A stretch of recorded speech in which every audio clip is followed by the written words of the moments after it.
Hey, what is going on, crypto people? It is the Crypto Siege with another day in the life and the crazy life that is the digital asset space. Good morning. Happy Wednesday to each and every one of you. Put your head up, keep that head up, keep your shoulders back, and remind yourself that you're playing a game that 99.99% of the masses don't even know is being played, and you are winning. You are winning, my friends. So guys, listen, never ever forget this. What you do matters. You know, I've been covering this in the last 2 or 3 videos as a community, as the XRP community, with it in the digital asset space, as a digital asset space community member. What you do matters. And each of us need all of us. And all of us need each of us. So in Brad Garlinghouse gets it, right? And so this is interesting. Roslyn Layton put this out here. She just basically highlighted the article that she just put out in Forbes that we covered on the channel. The crypto uprising, the SEC didn't see coming. It's a great article. I highly recommend you check it out if you did not read that article from Roslyn Layton. As of late, she's been doing a really, really great job covering the Ripple versus SEC lawsuit. So Brad Garlinghouse responded 21 hours ago to this particular tweet from Roslyn. This is what he said. He said this, arrows down, this has been clear from the start. The crypto uprising that the SEC didn't see coming. This has been clear from the start. The SEC's lawsuit isn't just about Ripple. It's about what? Impossible standards of fair notice and due process through regulation by enforcement can do to crypto innovation. Anyone could be next without warning. At least one learning, at least one thing I'm learning, at least one learning, he says here, I'll take from this experience.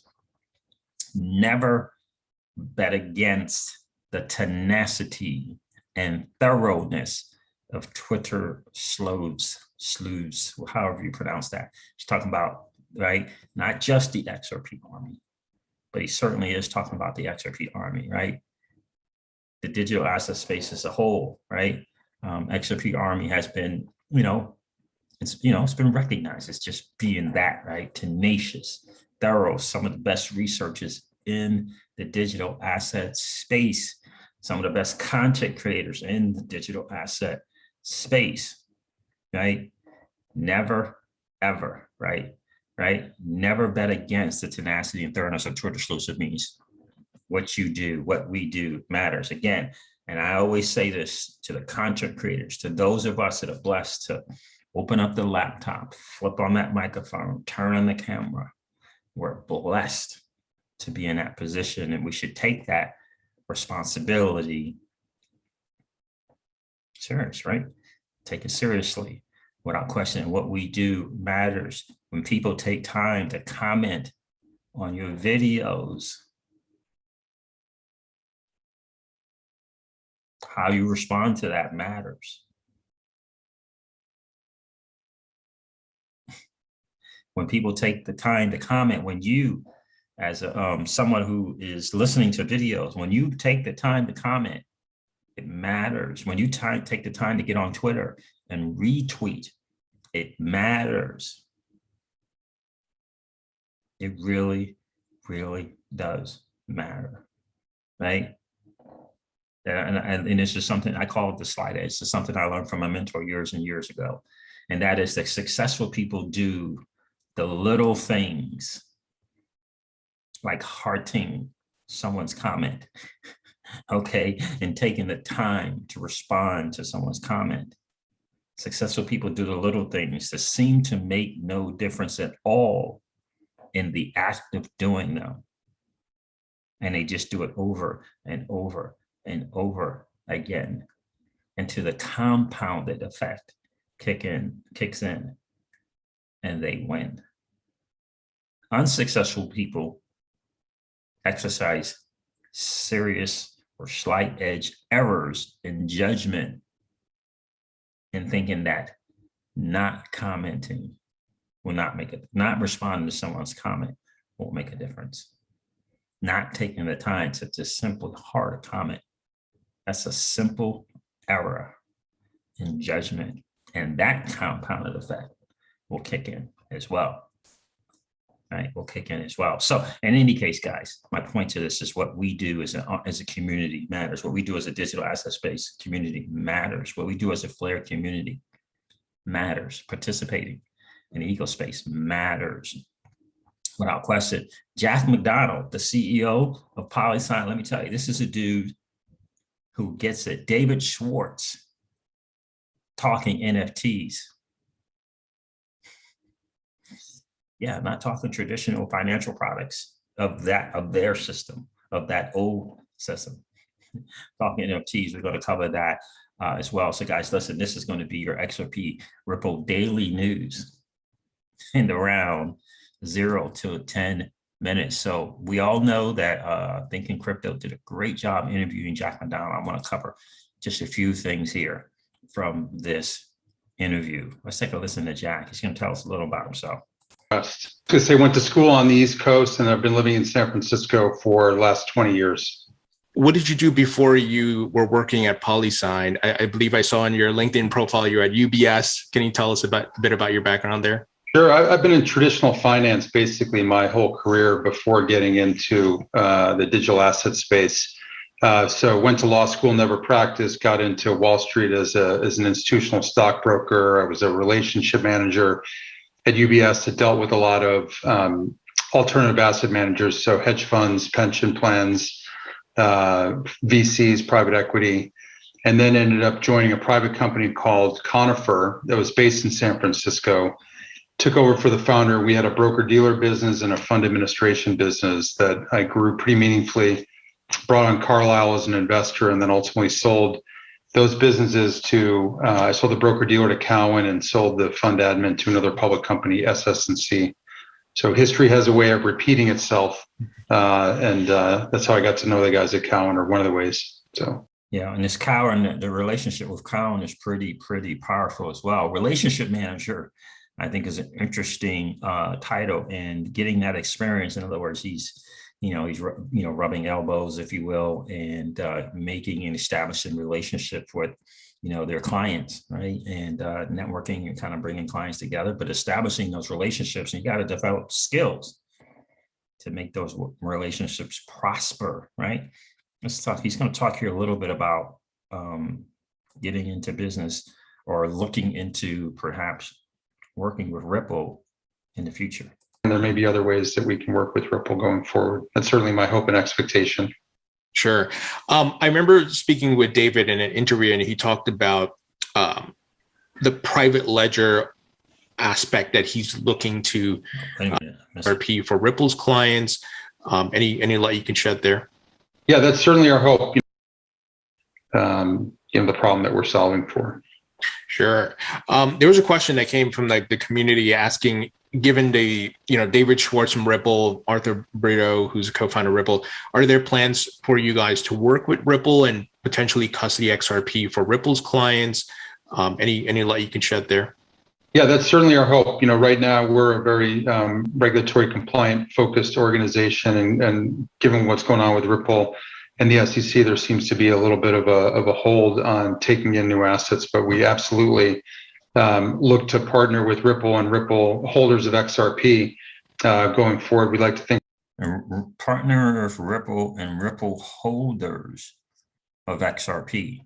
Ripple holders of XRP. I'm not sure if that means the retail XRP holders, but I do think that perhaps the people that are actually using ODL is perhaps what he's talking about there, and using those people who are using XRP in ODL. I think we have an unfair advantage there with Arthur and David's pedigree, and that was the first asset that we onboarded through our dev, and as we were building out the tech. So we have a lot of friends at Ripple.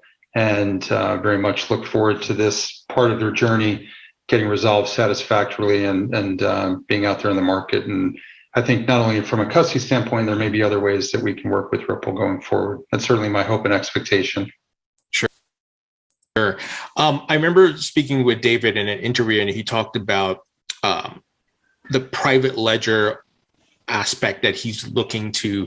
So looking to not only do some things in terms of custody with Ripple, but other things as well, which sounds very, very promising. Here's another point I wanted to share with you guys. Let's see if I can find it. Let's go here.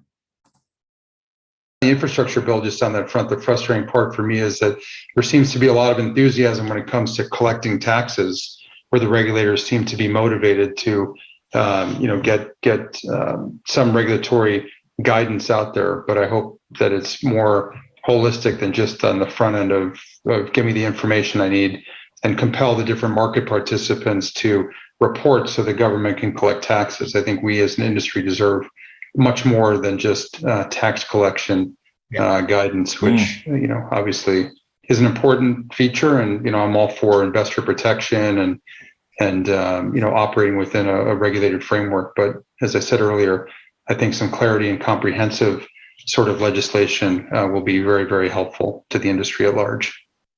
I want to circle back to Polysign and standard custody, because we just saw Visa purchase an NFT. I think Budweiser's launched it. I think they were doing the same thing. Will you guys look to provide services for custodying NFTs as well? Absolutely. We're in a couple of conversations as we speak around doing that. And I think one of the really fun parts of being in this industry is that it evolves so quickly, right? And so, nobody knew what an NFT was a year and a half ago or whatever it was. And, all of a sudden it's quite the rage right now. There's a risk that you follow the shiny toy all the time. And so we need to remain focused. But I think, we're basically replatforming the capital markets. We're replatforming what it means to be providing banking infrastructure here at Polysign. And so NFTs, I think, are here to stay. Certainly the whole DeFi movement is something that we're extremely focused on. And I think NFTs and certainly the DeFi movement is something that we're extremely focused on. Let me see here. I got something from David Schwartz as well, right? It was just this. I think this is this came out, I guess, April. What's the deal with NFTs? And is David Schwartz talking NFTs and interesting article, a video from him here as well. This is on April the 8th. Ripple CTO David Schwartz recently sat down with our internals team to discuss the world's current most famous piece of blockchain technology, NFTs. Right? NFTs. David explains that it's too early to determine whether NFTs are a fad, but NFTs do have the potential to shift the way we exchange the ownership and rights of specific information. Right? I do love this, right? So it's the 5 layers of NFTs. As David shares, successful NFTs are not just something every blockchain supports. There's an entire ecosystem involved featuring 5 key layers. There's the infrastructure where the NFTs are stored. There's the minting, the process that enables people to easily create NFTs. It's publishing and store where the content and NFT into these people too is published and stored. Custody, the wallet, the browser or viewer that enables people to show others their NFTs. And there's the marketplace where NFTs are acquired and where creators can possibly purchase residual second market item. It's really big. I just had a friend of mine actually get some digital land. So all of these things in this NFT ecosystem are absolutely massive. I think it's great that Ripple has been hinting, David Schwartz is talking about their excitement and their plans around NFTs along with Polysign. Jack McDonald stating that as well. That is really one thing that that is going to be a big part of the future, I believe, done correctly, right? And so I'm sure it's a shiny object now. I'm sure people want to buy high. People want to buy low and sell high, right? But as time progresses, right, people will get the true, I believe, to get the true value with the NFTs. But ultimately, there's an average Joe and an average Jane that can get into a space I remember reading the article, and my guy shared an article of a 12-year-old kid who is just sharp enough to create an NFT at 12 years old. And literally within 90 days, he had over $300,000. And it cost him $300 to create the NFTs. Right. And so you just can't deny that. The potential there, again, to create a new 1%, to allow people like this 12-year-old young man to create on a level playing field. On a level playing field, right? In a traditional finance space, you can't get that. That 12-year-old perhaps cannot participate as much on a level playing field, right? Not where the odds are stacked against him, right? In this decentralized digital asset space, you know, the odds are in his favor, right? It's not so heavily weighed against him, if you will, and he can participate in a more level playing field. So that is really, really exciting. I was going to share something else with you guys, but I do want to remind you that I am learning more about the Terra Luna ecosystem, and I will be covering that later today, along with Solana and Avalanche. So I don't know if I'll do a live stream or an XRP Ripple Daily News, but I do want to let you know that I am working on that, so I can kind of bring that to you. In the process, I just got some Luna tokens so that I could participate in the Luna ecosystem. It's not for the asset appreciation. It is so that I can participate, get some of that UST, which is their version of stable, provide some liquidity, see how the Mirror protocol works, learn more about the Anchor protocol, so that I can bring that information to the family. So stay tuned for that. All right, guys, listen, I am going to end this video like I do all of my videos and remind you guys of this: that old money doesn't want you to win. They don't want us to win. They would rather that we remain a cog in their perpetual wheel of trading our time for dollars. They don't want us to play in the same playground that they play in, where we allow our money to work for us. This is our chance to win, guys. The digital asset space is our chance to win. We are in the midst of the greatest transfer of wealth in the history of man. Are you participating, or are you standing on the sidelines? Here's what I do know: that the battle for you has already been fought, and the victory is yours. Go get it. I'll talk to you soon, guys. See ya.